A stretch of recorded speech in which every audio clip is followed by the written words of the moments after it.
Welcome to the Fantasy Baseball Beat, part of the Pitcher List Podcast Network. Thank you so much for joining us. My name is Torres. I'll be your host today. My co-host Mike is here with me. No Dave tonight, but he'll be back with us next week. Mike, how is the first week of the baseball season treating you so far? Well, I feel like, maybe you owe me an apology. Do I? Well, I mean, the White Sox are better than what we thought they were going to be. They are? You talked about Sean Burke disparagingly. He made one good start, the other one not so good, but not bad. He's their ace. He came back to earth. I was already getting nervous because I saw that first start and I'm like, oh my God, am I going to look like the biggest idiot after all of the anti Sean Burke stuff I put on Twitter? Nah, it's gonna be back and forth all year with him for sure. Yeah, he's not going to be consistent. I think that first start, all the expected stats were, much worse than what he put up. So anyway, I don't want to make this a Sean Burke podcast, but yeah, I'm happy that baseball is back. Mm-hmm. Really happy, right? I mean, we're thinking about baseball all year, but let me tell you, Mike, I absolutely hate the first week of the season. All right, there's a few reasons for this. All right, okay. First of all, that first half week, that Thursday through Sunday, is so damn annoying. For some of these teams, you're just guessing on who's going to be pitching that weekend. Mm-hmm. You'll look at one website, they'll have this guy pitching for the Cubs or whatever, and then you go to another website and somebody else. It's so frustrating. And of course, I'm going to get it wrong. I'm going to pick the wrong guy every time. Then you got the Japan series, right? You got to figure out, well, this guy went 2 for 8 with a run scored in Japan. Does he, should he be in my lineup? It's just so, right. I hate it. There's just so many moving pieces and I don't know what's going on.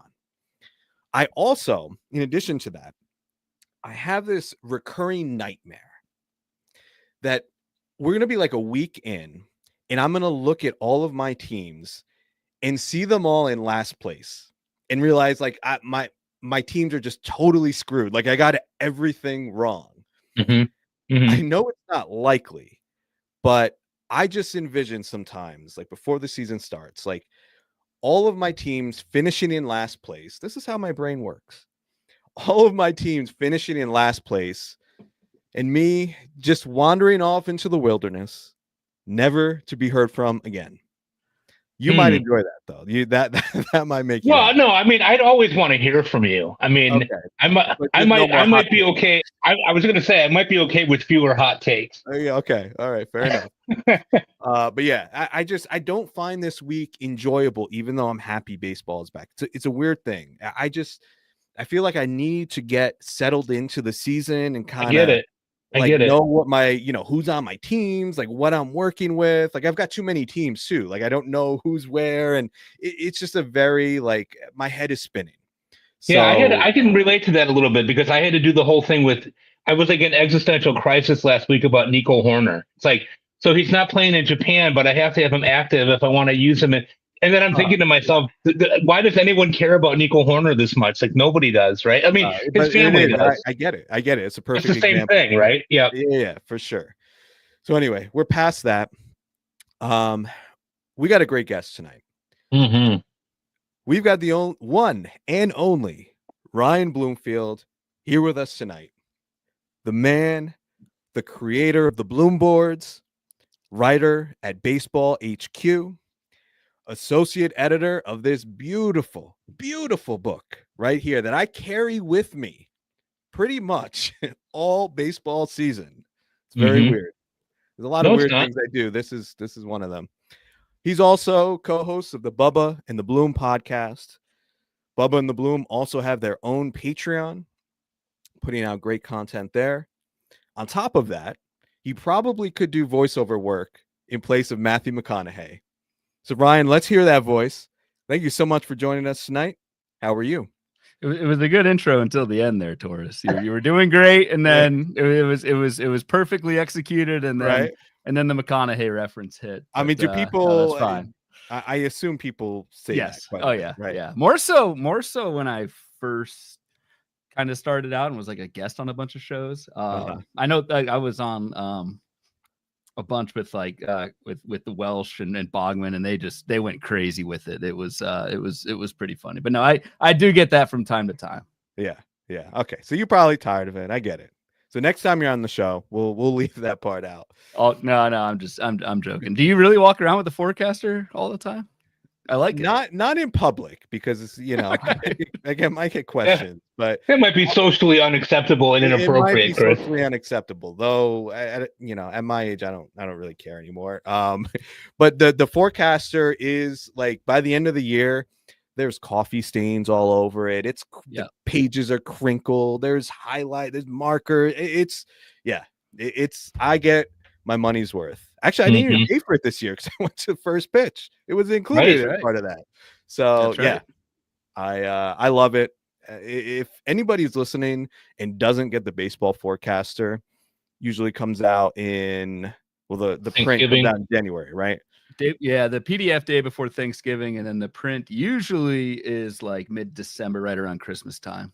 Right. Yeah, it's the best Christmas present ever. Best Christmas. Yeah. If you love baseball, you love fantasy baseball, this is the book for you. But yeah, anybody listening probably already knows that. But let's get into it, Ryan. Okay, so I was talking before about some of the reasons that I hate the first week. And another one that I didn't mention is I have this incredible FOMO when I see players that I don't have on any of my teams that maybe I faded during draft season. When I see them doing well, I feel sick to my stomach. Like for me right now, two of the biggest guys, Anthony Volpe, already has 3 or 4 home runs. Oh, wait. You made fun of me for drafting Volpe a few weeks ago. Did I? Yeah, you suggested it was not. You suggested it was not a good choice. I said I think Volpe is going to be on the rebound this year. No, typical New Yorker. Well, you would think I'd be in on him as a Yankee fan, but I just thought the average wasn't going to be there. I didn't believe in the power. I knew obviously he's going to steal bases, but he's carried over some of those gains he made in the postseason, and he's hitting the ball much harder this year. So I'm like, I missed. I totally missed on Volpe. I was going to take him in my last main event, and then things just went haywire, and I just couldn't take him on my team. So, he's one that I really missed on, I think. Cedric Mullins is a guy people forgot about, right? Like, this is a guy we were drafting much, much higher a couple years ago, and we just kind of forgot about him this year, let him slip to the early 200s, and I think that's going to be a huge mistake. And I have none. So I've got I feel I'm so annoyed with myself out of some of these for some of these fades that I had in draft season. Want to ask you, Ryan, do you have anybody like that you're looking at in this first week and you see them doing well and you're like, I missed on them. I really wish I had a share. For me, it's funny. I was talking to Bubba about this right before our show on Bubba and the Bloom on Tuesday. It's Fernando Tatis. It is absolutely Fernando Tatis. Fernando Tatis for me was the one first rounder I was like, I don't want anywhere. He's had, I think, one season of 550 plus plate appearances. I said he hasn't really been the same since his suspension and shoulder stuff and all that. And just seeing what Fernando Tatis has done this first week, it is serious FOMO, because he even said he is now, the Padres are off and running, and Tatis basically himself said he was kind of playing hurt last year and took it easy on the bases. Already has 5 steals, already hitting barrels, not striking out. I think missing on Fernando Tatis could be a major bad move on my part. Yeah. And you had identified, actually not him specifically, but I think it was the Padres as a team in your most recent speculator column at Baseball HQ. You had identified the Padres as a team that's being really aggressive early on, and Tatis is definitely part of that aggressiveness. Yes. I mean, what were we doing? I did find it odd. I got him in my last main event because I said to myself, it made no sense why some of these guys were being pushed up in drafts and Tatis was falling to the end of the first, and in a lot of instances to the early second round. And I was like, what are people looking at? Tatis is the kind of guy you would think during the heart of draft season, people would get excited about. You know, like this is the guy who would get helium, like he's healthy, and we know the skills are there. Like, what were we doing fading him? What was that about? That's the thing, though. It wasn't just us. Because when I was out in Las Vegas for the NFBC main events and everything, it was like Fernando Tatis was going, I want to say consistently in the second round, but like he was a second rounder on a bunch of teams. And I don't know. So that's my one solace is I'm not the only Tatis FOMO guy. Yeah. Glad you got him in your main though, Taurus. That is I'm liking that right now. And you know, I didn't know, like I felt pretty confident in the power, obviously. We'll still see if he stays healthy, because that's been a problem for him his whole career. But the stolen bases is really the thing. Like with stolen bases, it's really just about intent. And he's making it very clear that, you know, he's going to steal pretty much whatever he can. And the team as a whole is kind of that seems to be their philosophy. So, I mean, I think whereas during draft season, I was thinking 15 to 20 stolen bases is kind of a good ballpark, but I'm thinking we could get 30 to 35. Given he's already like halfway to what he did last year, which is that's crazy. I'll throw an honorable mention out there. I have some O'Neal Cruz, but not a ton. I think O'Neal Cruz is someone where a bunch of folks, if this continues, the Pittsburgh Pirates were also in my speculator column as one of the early, like most aggressive teams on the bases out there. And O'Neal Cruz has absolutely been a benefactor of that. I think O'Neal Cruz is someone who could be a first rounder, like in 2026 drafts, if he continues on this trajectory. I think he would also be a pretty big FOMO guy, not first rounder, right? But like he was going third-ish round and 15 teamers. So he's high enough. I'm cherishing my fourth round O'Neal Cruz that I got in a DC early in draft season. Excellent. I mean, he's been awesome. Mike, I remember we had a conversation trying to bring back exactly what was said. I remember it exactly. But we had a conversation about O'Neal Cruz, and if I remember correctly, there was you do remember correctly opinions from that you expressed. Yeah, that he can't hit lefties, that you don't believe in the contact. Yeah, it scared me a little. It scared me a little bit. Yeah. Huh? It scared me a little bit. Yeah. Okay. And I said, never fade guys. Like, we can't apply the same rules for some of these freak athletes, like an O'Neal Cruz. Like, we have to throw contact rate, lefty splits, all of that out the window with these type of guys. You remember that conversation? I do remember that conversation quite well, actually. And you astutely pointed it out. And I'm really happy for you that you did, and that you want to take a victory lap after 30 at bats. But that's okay. I mean, it's okay. It's okay. No, I mean the talent is real. I mean, come on. I mean, anybody who looks at the guy knows that he's got that kind of talent in him. The question still remains for me, though, is like, I mean, you could, there's a wide range of possibilities here, and so far it's been amazing, right? I mean, and he's being really aggressive on the bases, like you said, and a lot of really great stuff there. But can he sustain that? I mean, after 30 at bats, he's got a 261 batting average. If he could do that all year, that would be incredible. He's also got 230 in the range. But to your point, if he continues the way that he's swinging the bat and he's hitting 230 and it gives you 30 and 30, you know, you're not gonna split hairs over that, right? So, okay, fair enough.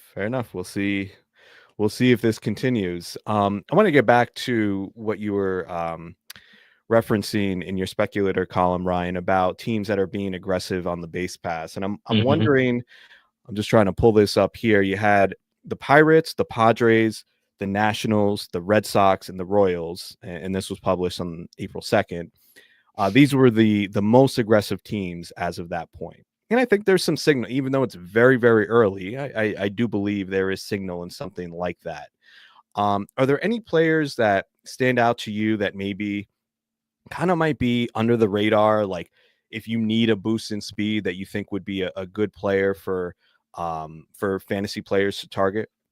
What about a little IKF? IKF. Right. I mean, it's more of a 15 team type of thing, but like IKF's hitting 9th, but I think already has Isaiah Kiner Falefa, proper podcasting, right? I should actually say these dudes' names instead of just nicknames and abbreviations and stuff. But like, I feel like Isaiah kind of Falefa, I say IKF because I can't say his full name, so that's why we do it. But kind of plays everywhere. I think he's going to get you some batting average. He's going to be a benefactor of running a ton if Pittsburgh continues to do that. And I do think there is some signal in like a team-wide stolen base aggressiveness type of thing, even in the first week of the season. So I would go Isaiah Falefa as kind of a sneaky. He's not going to get you power, but he's available. He can play everywhere. He can patch holes in your 15-teamer, which we already have holes in our 15-teamers, I'm sure, speaking for all of us.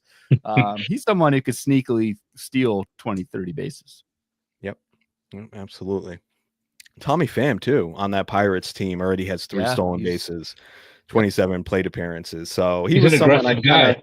I didn't even like consider in many ways, very aggressive. I wasn't going to go there, but he is aggressive in a number. He's an aggressive man, aggressive in many ways. Yes. But yeah, I kind of didn't even consider him. Like, this dude's old, man. He's probably going to be on the short side of a platoon. Blah blah blah.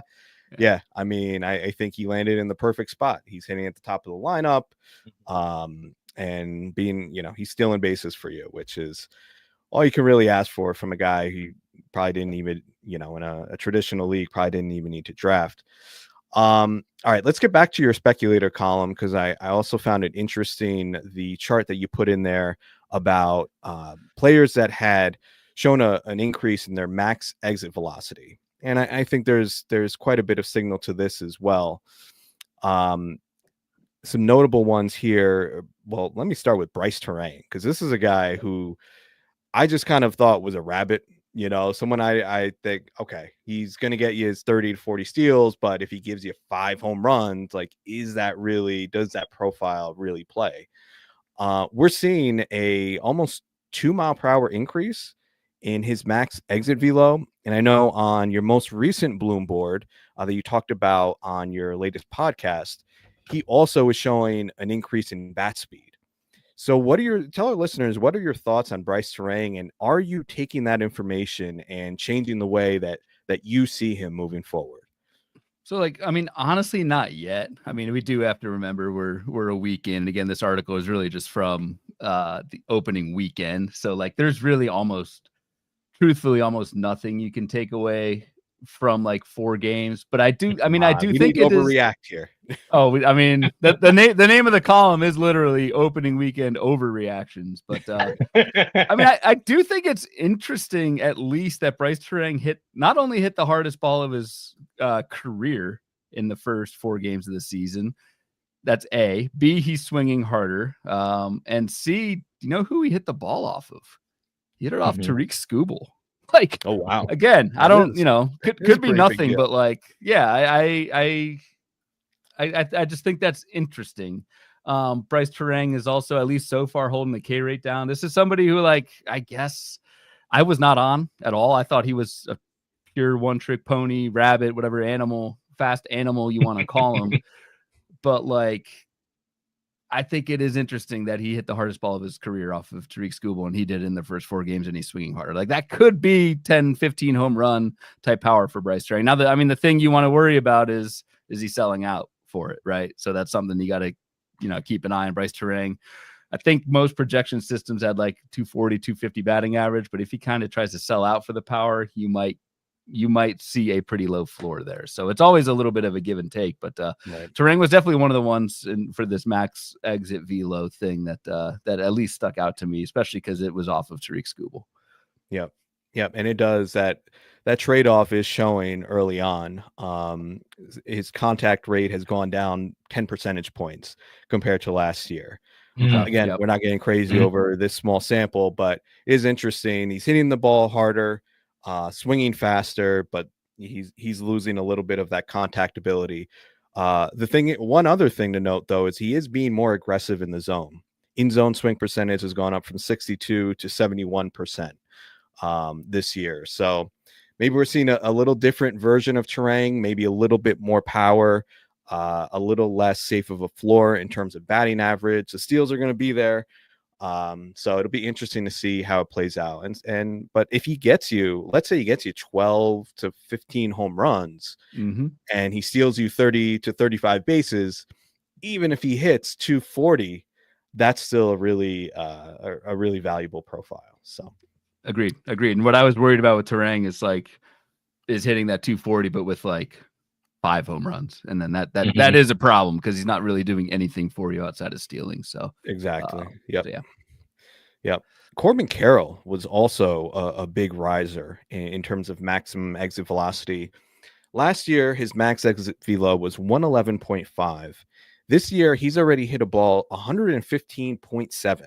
That's a really significant jump.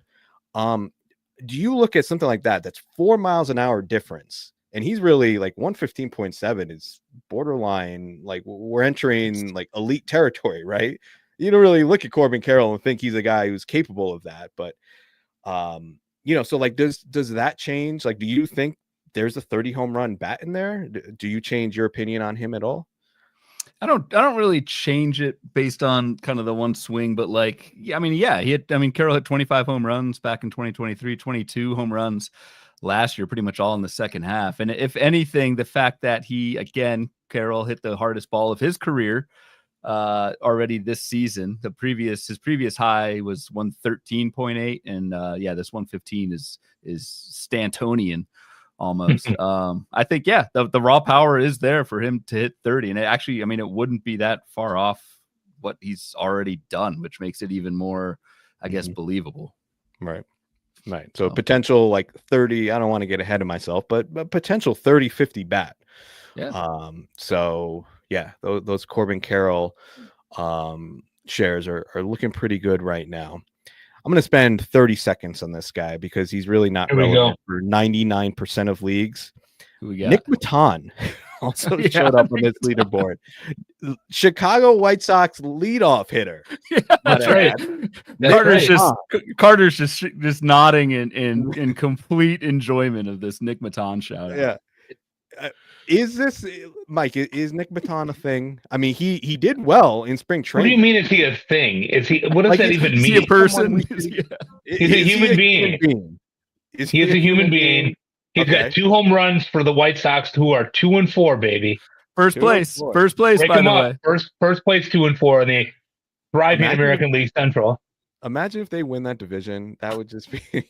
No, I think I'm coming after you if they do. I'm coming. I'm gonna drive. I'm driving to your home if they win.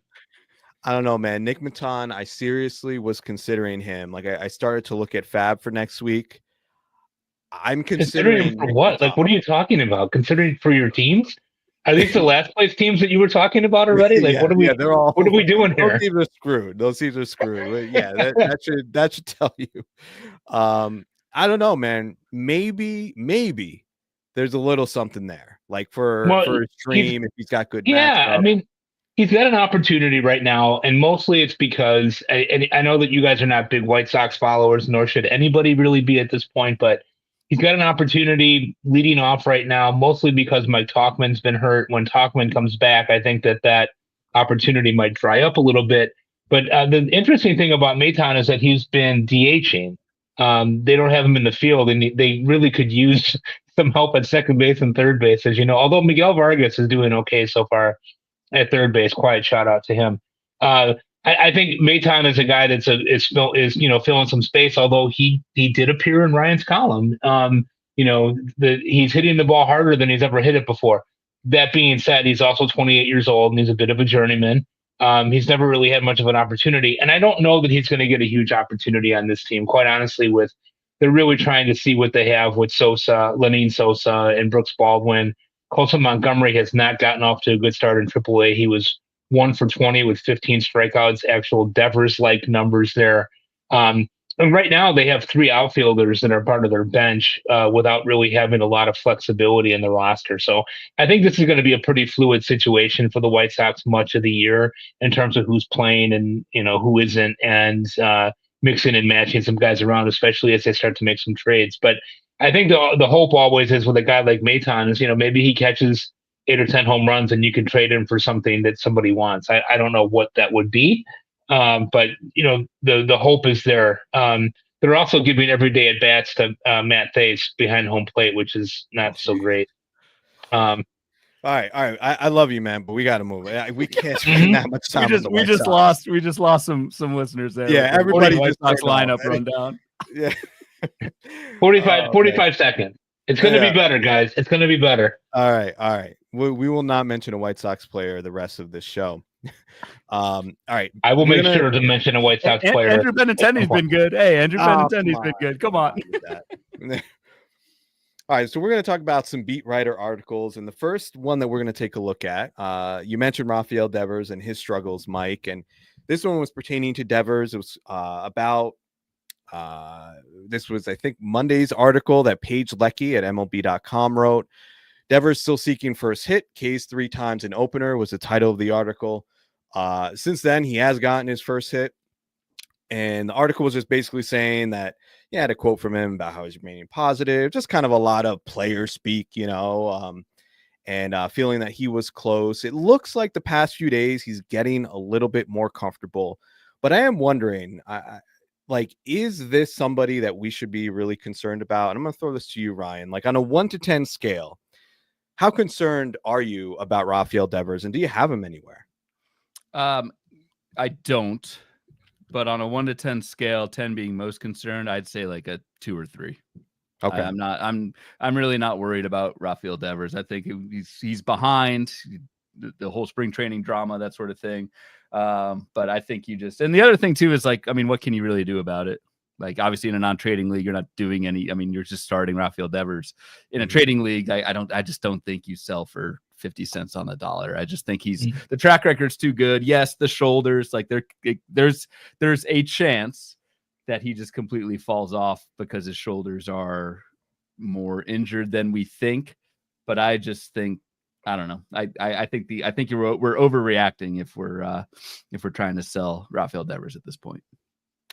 Mike, you drafted Devers in Glarf, and we talked about that in the pod. I'm not going to bust your chops, all right? I want to check in with you because we talked about, in hindsight, maybe that wasn't the greatest pick when we reviewed your draft.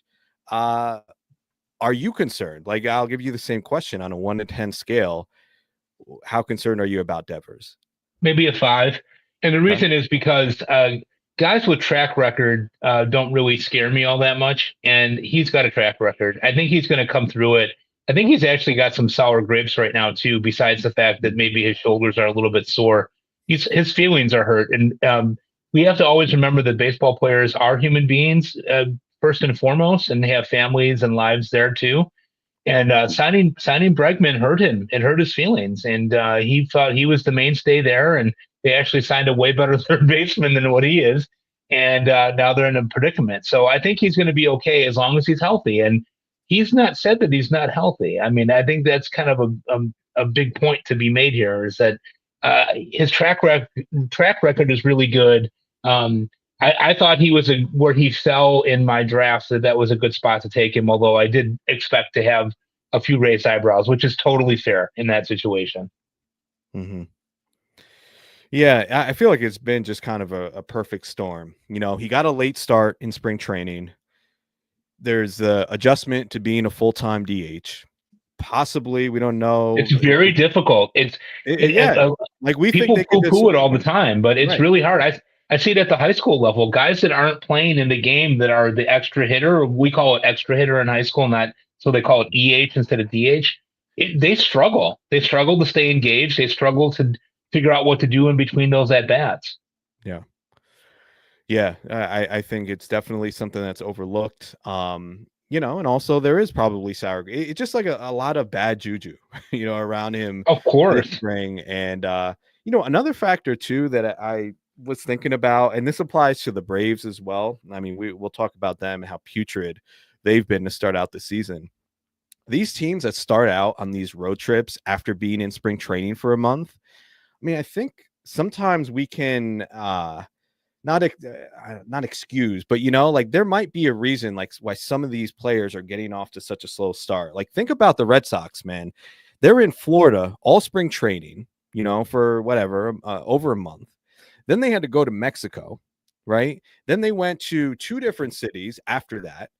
Some of these players just may not be ready. Like, a road trip like that is pretty brutal. Same thing with the Braves. Like they went out to the West Coast right after being in spring training for over a month. I just think like that could be, you know, I look at stuff like that, like looking at travel and thinking about, all right, like just physically, what kind of toll is that taking on these players? And I don't know. Am I spewing just kind of like nonsense there? Or do you think there's anything to that?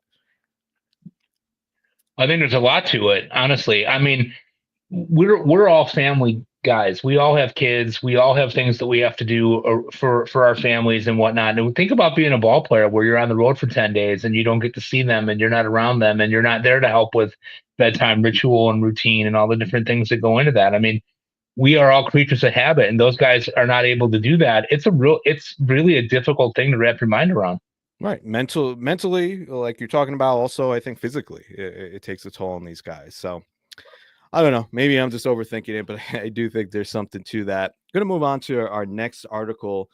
And this was about Casey Mize, a guy that I was really in on as I saw him in spring training. And, you know, he's got the prospect pedigree, and it seemed, you know, second year off Tommy John, seemed like he was putting it together. It was a really good article in The Athletic by Cody Stavenhagen called How Casey Mize Reclaimed His Splitter and Reasserted Himself in the Tigers rotation. And it just talks about some of the adjustments that he made, increasing the splitter usage, throwing it harder, talks about him going to drive line. So it's a good article. Encourage you to check it out. Mike, you had actually pointed out Mize in your latest article at Rotoballer as someone that we should be targeting as a waiver wire pickup. Tell me what your thoughts are on Mize and specifically anything from his first start that you took notice of. Well, Chris, I think it's really similar to what you said. I mean, here's a guy that's got a prospect pedigree, coming off an injury, has a clear opportunity, had a pretty good first start. You know, he pitched in the sixth inning. He did walk 3 guys, but he struck out 6. And so there's something to be said there for that. He only gave up 1 hit. When I'm looking at those types of guys to stream in that article, you know, I'm looking for guys that are rostered in that 30 to 50% range in Yahoo.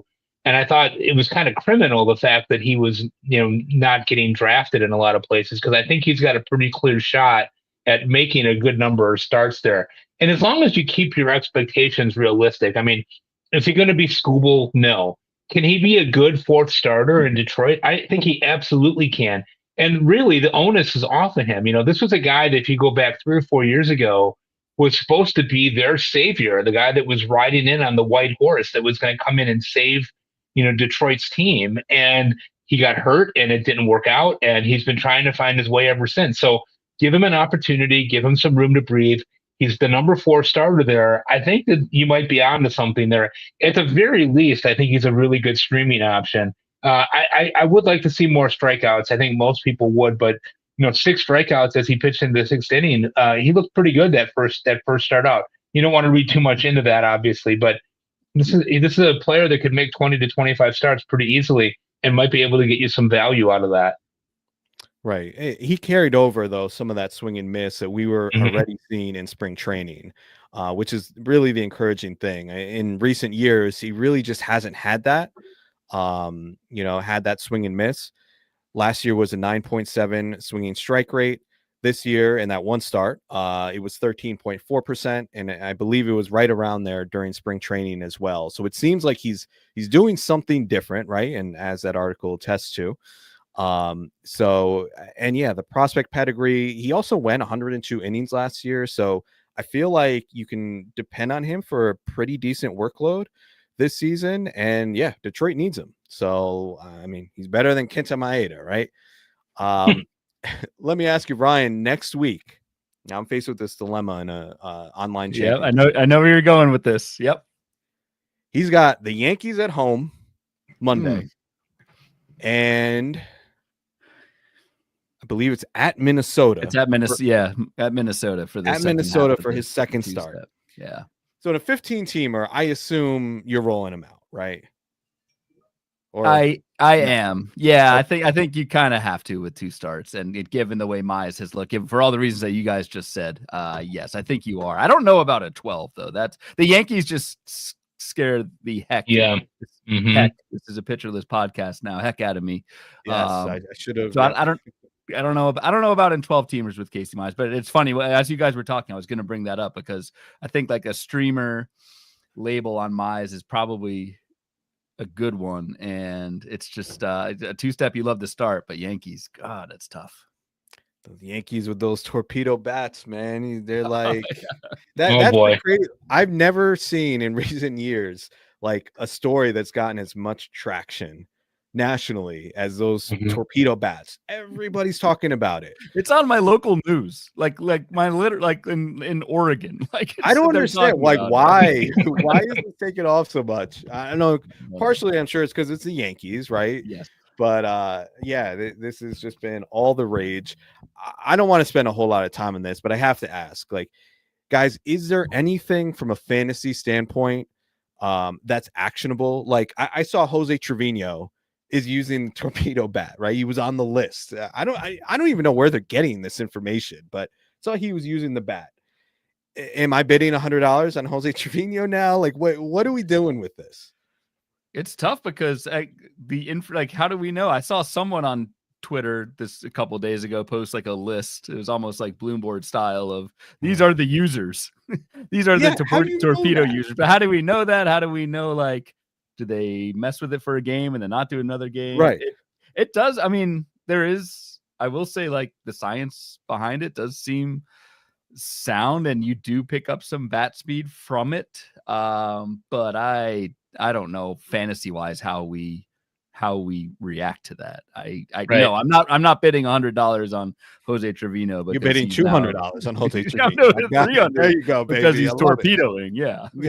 I don't know, man. It's I'm kind of avoiding it from my process and my decision making in fantasy. That could be the wrong move, but like I just think there's so many variables with it. But like you said, I mean, change game to game. You know, we really just don't know. Think about the guys that have had these torpedo bats in MLB, right? They didn't just try it in spring training. They went to a lab. They took hundreds of swings in a lab to see if it worked for them, right? There is science behind it. It does make a ton of sense, right? But kids don't need it. I've already had the high school kids asking about it. Coach, you think we need a torpedo bat? Well, you're using a metal bat, guys. So yeah, you say torpedo metal bat. That's the final ball. First and foremost, the answer to that is no. But I think that, you know, you're looking at the output of it, and we're making these decisions already. But what we really got to think about is, you know, spending your time and money, if you're a player, really is going to be looking at, you know, working on pitch selection and better swing mechanics, right? I mean, what they're doing to the bat, yeah, it looks different, but it's essentially the same thing they've been doing for years, which is boning to where the label is, right? To make that wood area harder around there. They just made it bigger, essentially, is what they've done. Yeah, I don't know. It's just, I really don't care too much about it, because there's really, like you said, Ryan, there's not much we can do with it. It's definitely like for me getting close to like mute territory. Right. Exactly. I'm tired of hearing about it. I'm guilty of we talked about it on Tuesday on our podcast. So I feel like it's obligatory, right? At this point, you have to talk about the torpedo bats, but we're going to move on. Our next segment is looking at a few very small samples. And listen, like we've said several times, we're not going to overreact. Or maybe we will to 6 games or whatever it's been. But I just pulled a couple random stats, and out of these, I picked 5 stats, and I wanted to give this to you guys and see, out of these 5, what was the most significant to you that at least makes you go, like it makes you pause for a second in terms of the way you're looking at this player or players. All right, so I'll just name the 5. Dylan Cruz. It's actually gone down since I wrote the outline. He's got a 56% K rate. All right, so that's the first one. Wow. The Braves as a team have a 36 WRC plus in the season so far. Nathaniel Lowe has a 30% barrel rate. I think that's very sustainable. Nathan Eovaldi, a 1.27 Sierra, which is one of those ERA estimators. People consider that the most accurate. So 1.27 is beyond elite. And Shota Imanaga, 14% walk rate. So some of these are positive, some of these are more negative. So let me kick it to you first, Ryan. Which one of these small samples stands out the most to you? I will say the Braves as a team, just because it is not just one player. Like the sample for an entire team is a little bit bigger. Am I overreacting to it? Am I now streaming pitchers against the Braves? Of course not. But I think that stands out to me as the biggest thing. Like they're 0-7. Like that's I know it's early, but that's a pretty big dent already. Mm-hmm. So I think in the Braves lineup, it was okay last year, but I think, and I'm guilty of it, but like I just assume they're going to go right back to being who they were in 2023, which is like just an elite offense. And maybe that's not the case. So I'd say the Braves out of all that. Yeah, I have one team. I think I told you about this, Mike, on the show. My DC CLQ. Half my lineup is Braves. I mean, and it wasn't even that intentional. Like at a certain point, I was like, maybe, like kind of using it as a tiebreaker between certain players. I'm like, I'm just all in, Ozuna, Harris, Albies, Profar. Oh, Profar. Oh boy. Ouch. That hurt. I have Profar on a lot of teams. That one hurt. But yeah, I mean, they need Acuna back, like this team needs a boost right now. Because Brian De La Cruz ain't it. And yeah, I don't know. I don't know. Do they go back to being the elite team we saw 2 years ago? I think it's these early returns have me questioning that. What about you, Mike? Who stands out to you the most out of those small samples? For me, it's Imanaga. I'm really concerned about him, and you and I have talked about it offline a number of times. I think he's a really good pitcher, but he might be a guy that's a better pitcher in real life than he is in fantasy purposes. I'm really worried about this walk rate. And if you go back in some of his time in Japan, he had some pretty high walk rates going back and was really struggling towards the middle of last year. Not that you would notice it by looking at the stats, but he was really struggling with his command and where he was putting pitches.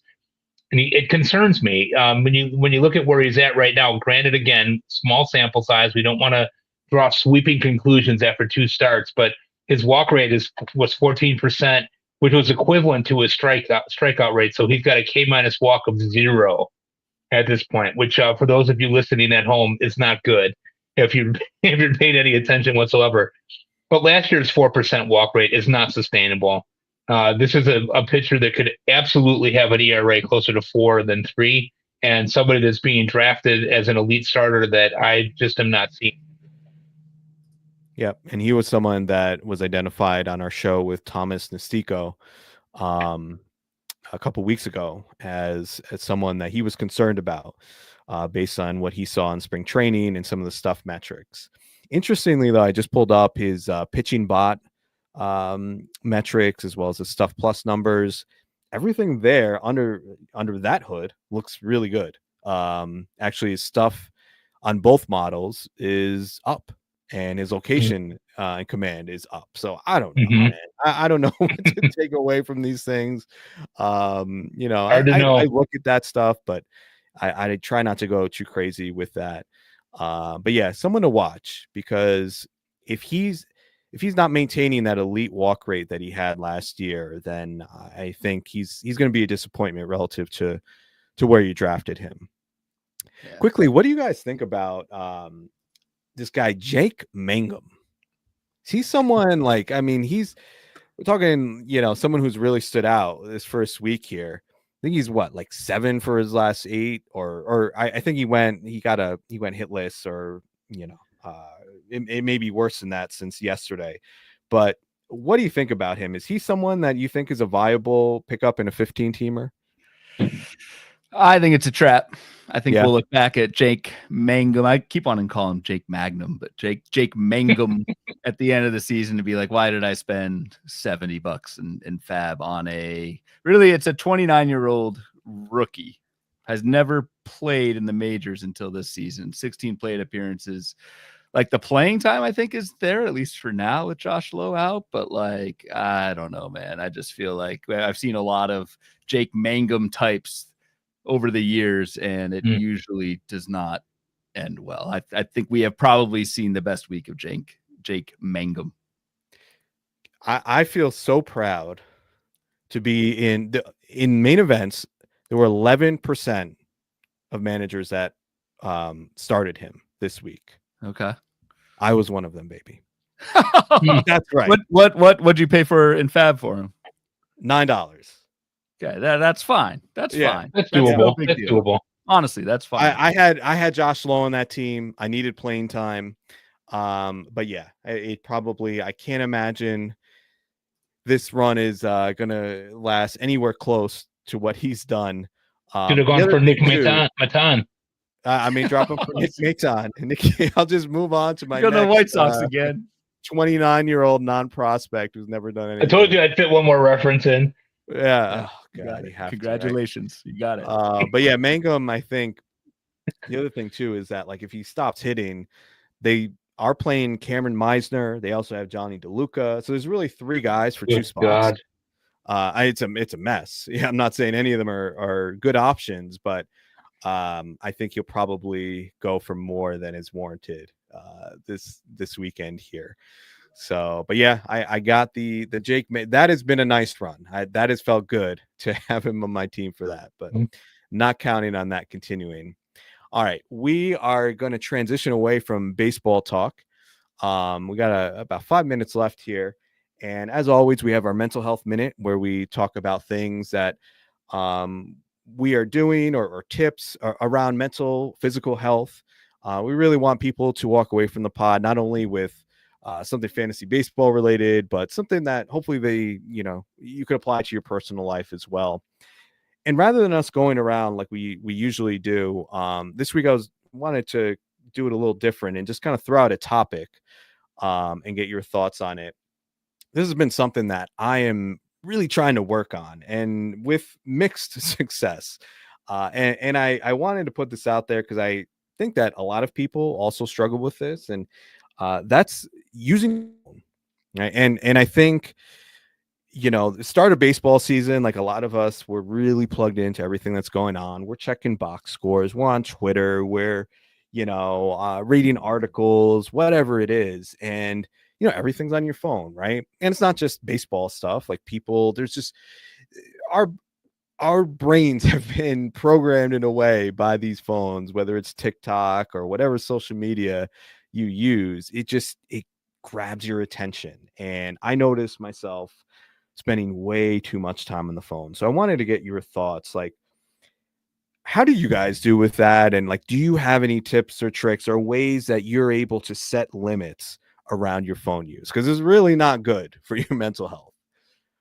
It is not, but and I am not the one to give advice on this because I am just as bad as everything. Especially like I've added as part of like our Patreon on Bubba and the Blue, we have like a Discord. I get like a thing on my phone every time someone posts, and it's just like, oh my god. The only thing I found effective, and I try to do this when my kids are around, kind of that 5 to 7 p.m. type hour, dinner time, that sort of thing, is just I have to physically put it somewhere else, because if the phone is around me, I'm going to look at it. Same. Maybe other people can not do that when you're next to your phone, but I literally have to either go put it in upstairs, put it in the kitchen, somewhere where I'm not, because then it is physically impossible to not check your phone. It's when insane, it's somewhere else. But that's the only thing. And I trust me, I am not like, I will walk into the other room and get it and then check it, like who just hit a home run and that sort of thing. So and I definitely have noticed it's hardest like right now that baseball season is back. There's things going on. You don't want to miss anything. It's a really good point. Yeah. Mike, what about you? Well, I think for me, when I'm around, like when we were just talking about being in Arizona, right? And I'm thinking about it and I'm going, anybody that I would want to talk to right now is here.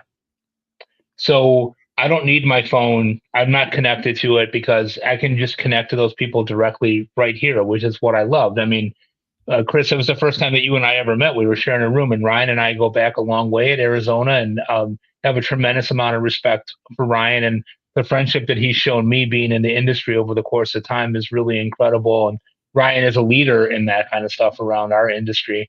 But for me, like with the coach in baseball. Shout out to my Batavia boys today who won 7-4 in terrible weather in Chicago. Yeah, baby.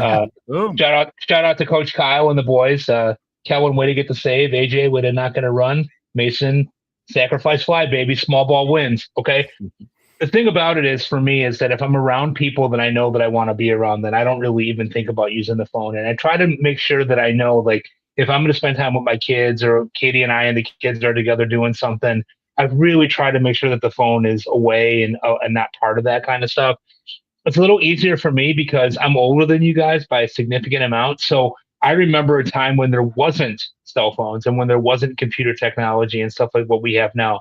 And so it's a little easier for me to do that. But I find that when my level of engagement is up, I don't really go to it as much. Now, granted, at 9 o'clock at night, when everybody's getting ready for bed, I'm on it constantly, just like, we're talking about here. But it's something that I've really had to work hard with too. It's a natural go-to to pull it out of your pocket every 30 seconds.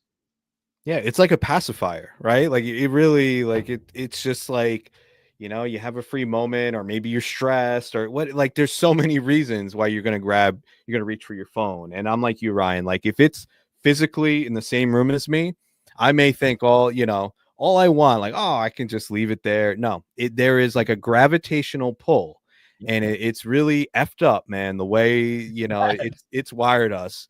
But it's something that I need to work on. I know many people could benefit from working on that as well. So I just wanted to put it out there, and anybody who's listening who maybe, this is an issue for, like, really just like take whatever steps you can to work on it. Cause like it affects your mental health. It's those constant dopamine hits. You're like frying your brain, man. Like Right. Constantly getting that dopamine hit from the phone. And, we're all fathers, and I do my best when my kids are around, because they need to feel that they're the priority, not my Correct. phone, Right. and listen, there are times where I have used my phone in front of them way too much. And like, I look back and I'm like, no, that's not the right thing. I got to stop that crap. So let's continue this conversation. I think it is important, because I think a lot of people can relate to it. But we're going to leave it there. Ryan, this was great. Thank you so much for coming on. Everybody knows where they can find you on Twitter at RyanBHQ. He's over at Baseball, writing the Speculator column every week at Baseball HQ. He's got it all going on. Listen to the Bubba and the Bloom podcast, which is excellent. So Tremendous. We're going to leave it there. We're going to leave it there for today. We will be back next week with a new episode. Thank you so much for listening. For Mike Carter, I'm Chris Torres. Thanks again for listening to the Fantasy Baseball Beat.